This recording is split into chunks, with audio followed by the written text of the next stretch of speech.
We're looking at a figure known as the Peplos Kore in the Acropolis Museum in Athens. Now, this is one of the funny things that happens in art history. Things get named based on original thoughts about something, but then when later research is done, that name doesn't really work anymore. But we keep the name because everybody knows it by that name. Exactly. So this is known as the Peplos Kore because we originally thought she was simply wearing a peplos, which is an ancient Greek costume, a rectangle of cloth, often linen, that is pinned at the shoulders and then falls down.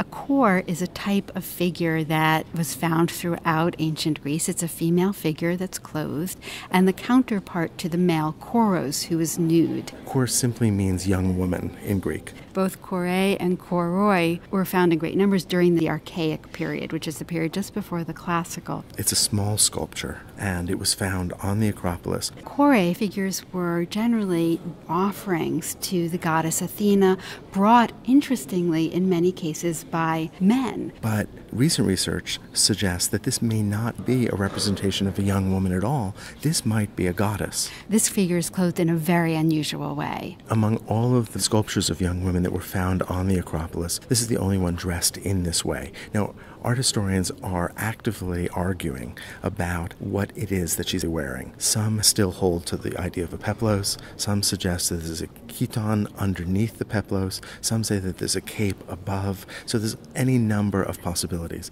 There's also been research into the original coloration of the figure, which helps us understand her costume. Because what she's wearing is so unusual and is similar to sculptures of goddesses, there's some conjecture recently, very carefully researched conjecture, that this may in fact not be an offering, which is what's true of most kore on the Acropolis, but that this is a goddess herself, perhaps Artemis or Athena. Well, Artemis is really important. She was the goddess of the hunt. And she often carried a bow and arrow, and what's so frustrating about this sculpture is that we don't have what she was carrying, which would settle once and for all a lot of questions about who she was. Well, clearly she had her left arm straight out, bent at the elbow. Which was characteristic of most of the representations of these young women. But in this case, we think she might have been holding a bow with her left hand, and we can see in her right hand a fist, which is drilled in such a way that it could easily have held an arrow. And so she may well be Artemis,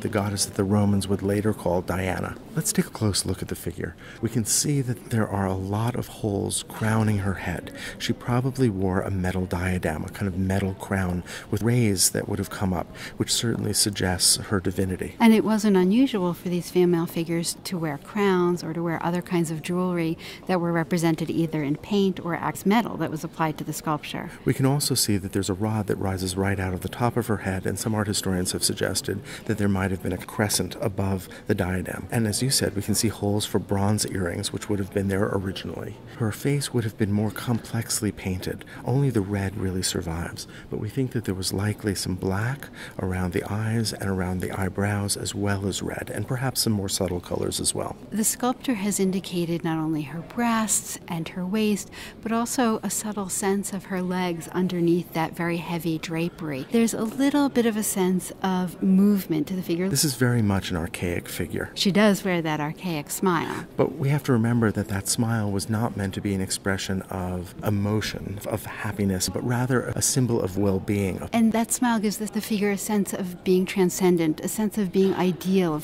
of not engaging in the world of emotion and difficulty, but somehow rising above all that. And so that makes sense for a figure that was a goddess or a figure that represented ideal femininity. And I think that was probably really beautifully expressed when the sculpture was new and still brightly painted. We found traces of paint in the band at the bottom of the cloth that hangs down over her abdomen, and then in the front of her garment that seems to part just in the middle of her torso. We see the representation of embroidery, of decorative patterns, and of animals. Right, we see sphinx, we see horses, there are representations of perhaps goats, all of which is visible only under special lighting and is no longer visible to the eye. And perhaps suggest fecundity or fertility. It's very difficult to know. What we do know is that she is one of the most exceptional figures from the Archaic period. We're lucky she survived for all of these years.